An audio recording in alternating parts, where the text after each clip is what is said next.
আলহামদুলিল্লাহ, আজকে লাউ খেতে এলাম। লাউ খেতে এসে আপনাদের সাথে শেয়ার করলাম। লাউ খেত দেখাইলাম আপনাদের কাছে। এদিন আমার মাথার পিছনে এই যে দেখেন না, লাউগুলি হেরেছে কত, আর বড় হবে। এগুলো আর বড় হবে, অনেক বড় হবে। এই দিন এই দিক দিয়ে আসে, এই যে অনেক সুন্দর লাউ আছে।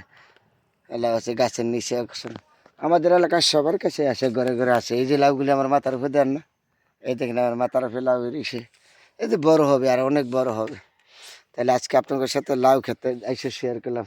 কত সুন্দর সুন্দর নেহমত, এটা আল্লাহর নেহমত। এগুলি হলো আল্লাহর নেহমত। আল্লাহ দিয়েছে, দেখছেন গাছেতে লাগাইছে, আল্লাহ দিয়েছে এত বড় নেহমত। এটা হলো লাউ খেত। আজকে আমার বাড়িতে এসে, গ্রামের বাড়িতে এসে আপনাদের সাথে আমার লাউ খেত দেখাইলাম। দেখেন কত সুন্দর সুন্দর লাউ বেরিয়েছে।